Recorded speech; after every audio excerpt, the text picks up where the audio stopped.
美国名嘴咆哮美国民众。场景一 Now we're not poor, and some are middle class, some are even wealthy. So what a fantastic story for mankind, and what a good lesson for other countries.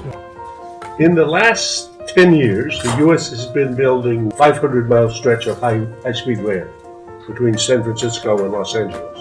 It was supposed to be finished by 2017. And many people think the answer is never going to be finished. So in those 10 years, how much high-speed rail did China lay down that's working today? I guess 16,000. And before the 500 miles is finished in the U.S., how much more will be in China? Another 16,000 at least. So in my book, Destined for War, I have in the first chapter called The Rise of China. And I give a short version 场景二 for the heading. It's called When Could China Become Number One? And students guess 2030, 2040. And then I show them a second chart which says already. China is already number one. So not only rival the U.S., but surpass the U.S., including as the largest economy in the world, when measured by the best yardstick for comparing national. 场景三潘威廉，你们可以叫我老潘，我没那么老。也我曾是一家美国公司的老板，是大学的教授，越教越瘦。但我最喜欢的身份还是中国厦门人。我最喜欢的一首歌也是闽南歌，三婚天主家，七婚靠拍表，爱表家，哎呀，嘿！1988年，我和家人第一次来到厦门，住进了厦大的度假楼，却一点没有度假的感觉。但是大街上倒是挺热闹，南来北往的小贩不停地叫卖，山西陈醋。东北老酒，内蒙古羊肉串，1毛1串，买5串送1串。所以当我把场景四 Population from poverty to the middle class, and mostly cornered the market in 5G and pharmaceuticals. Oh, and they bought Africa. Their new Silk Road initiative is the biggest infrastructure project in history, indebting not just that continent, but large parts of Asia, Europe, and the Middle East to the people who built their roads, bridges, and ports. If you want to go anywhere in the world these days, you 场景五中国人做了很棒的事情，所以我觉得中国人有目的可以实现。当时我真的以为中国实现现代化、改革开放要60、70年，我以为我们都是干活是为了下一代，没想到10几年内变化这么快。88年，有些人问我，你这么多年，你有在中国看到很多 change？ 我说都没有看到 change， 没有 change。taxi driver 没有 change， 小店没有 change。change 英语是改变，但是也是零钱的意思。我告诉朋友这是真的。88年来的时候，人家都没有钱，现在也没有钱，都是用手机，所以现在也没有现金。哇，变化太快了。我很佩服中国一个方面，就是到现在中国是。场景六 You have to apply to a government-run lottery for a registration plate for your car. Now, here's one, okay?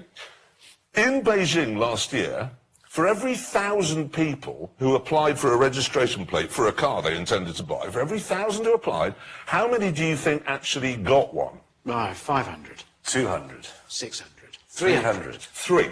3 people? For every 1,000 people who applied, only 3 actually got a registration plate, were allowed to buy. They combine the nominal GDP with the PPP, right?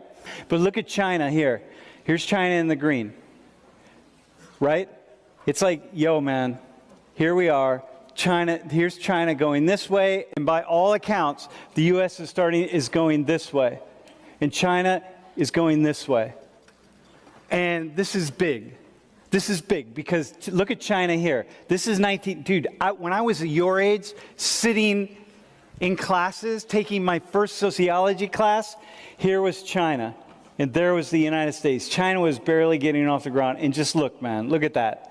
Look at, in a short period of time, in nothing, in 20 years, here. And If you're not thinking about China, if you're thinking about the U.S., if you're thinking about your future and you're not thinking about China, and you're not paying attention to what's going on with the dragon, you're missing out. You are missing. 场景7 World, how many do you think are in China? Well, let me tell you. 7. How many do you think are in the United States? None.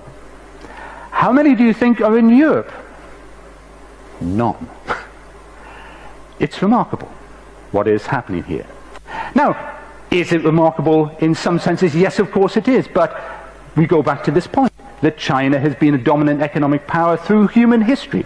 It comes because of the Central Plain, which I was walking right across, between the Yellow River and the Yangtze River. It's an immensely fertile plain. It's surrounded by hills. 场景8 On the dark side of the moon.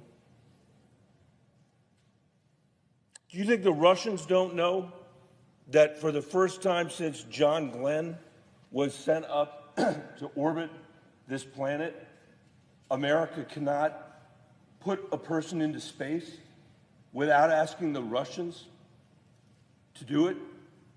That we're not investing in the young generation of Americans? That we're willing to lose the race for artificial intelligence to the Chinese when China is rising? The China's GDP has quadrupled since 2001, tripled since 2003, doubled since 2009. Do we think that no one in the rest of the world knows all of that about us? For 10 years. For 10 years, Madam President.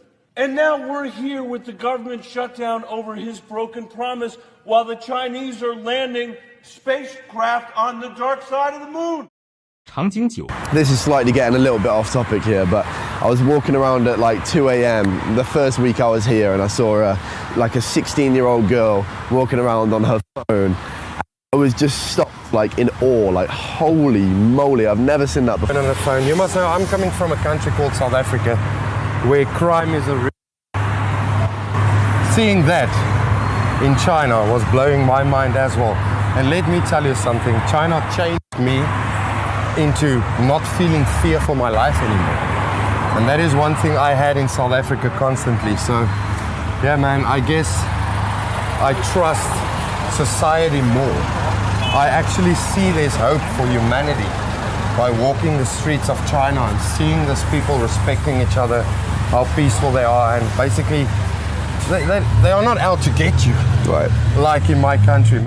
场景10 China growing with extraordinary speed, closing the gap to the United States, 2005 and then 2011. And then in 2014, according to the International Comparison Program of the World Bank, according to GDP measured by purchasing power parity, China actually overtook, by this measure, the United States to become the largest economy in the world. This was a truly remarkable transformation in a remarkably short space of time. But it wasn't just the transformation of China.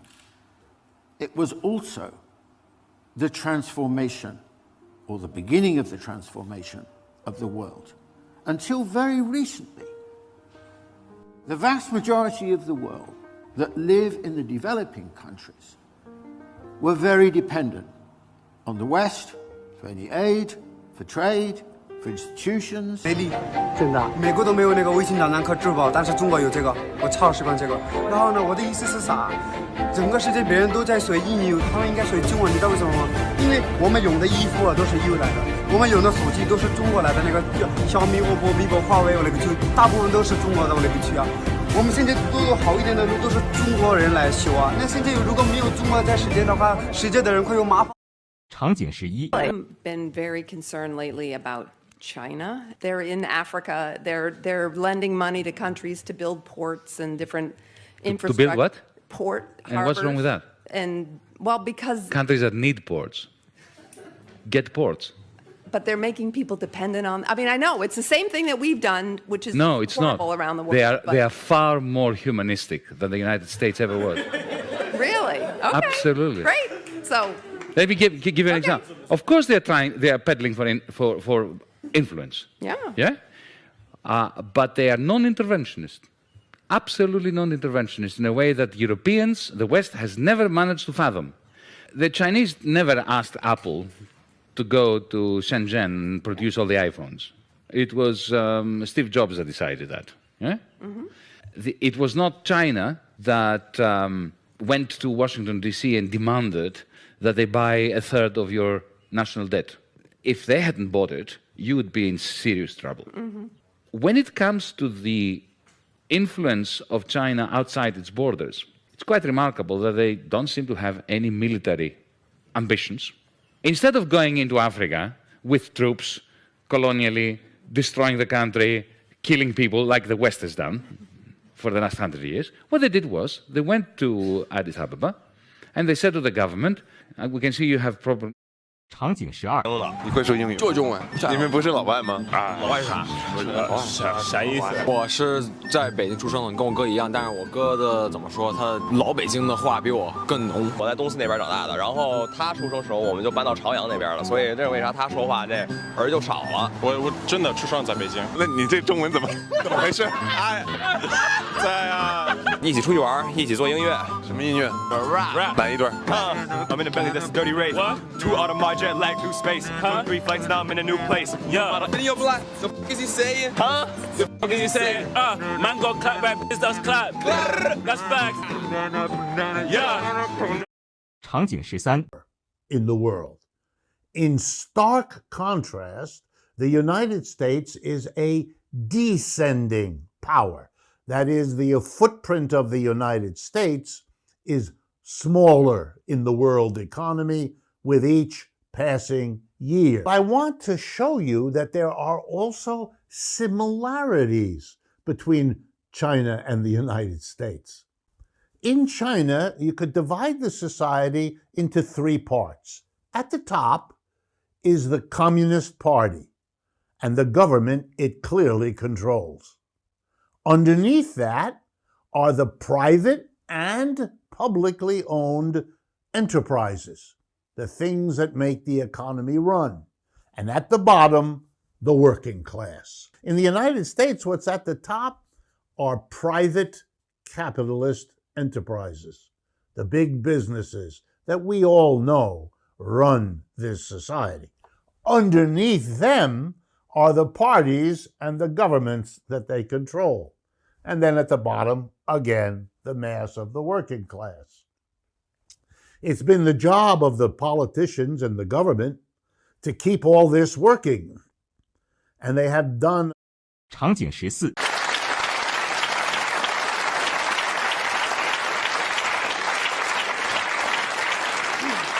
Well, you feel very strongly, obviously, and it's something wherever we go in the country, we're hearing these complaints.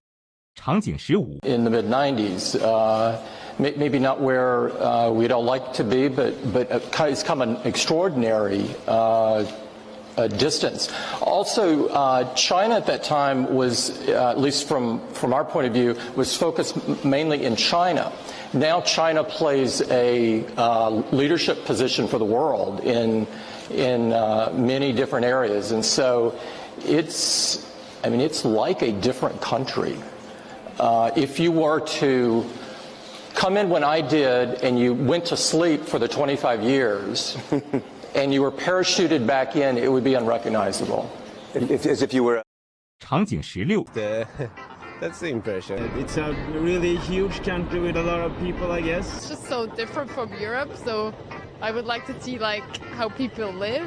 I imagine it's to be a lot different from Europe. Many million people, I will have problem to recognize them, who is who. Friendly people, was nice, very good food actually. The Chinese restaurants in Sweden are not anything compared to the real ones, of course, in China. Everybody seems kind of kind, a calm and nice place, The culture, the food, language. 场景17 40,000 kilometers of high-speed rail. America has none. Our fastest train is the train that goes around the zoo. China sees a problem, and they fix it. They build a dam. We debate what to rename it. 场景18 Muy diferente a los países latinos o de Europa. Acá la seguridad es extrema porque en cada lugar que tú vayas hay cámaras de seguridad. ¿Usted diría que se siente más seguro aquí que en Perú? 100%. Aquí tú puedes caminar hasta las 2, 3, 4, 5 de la mañana, dormir afuera y no te pasa nada. En esos 2 años que has estado aquí en China, ¿dirías que China es un lugar seguro? Muy seguro.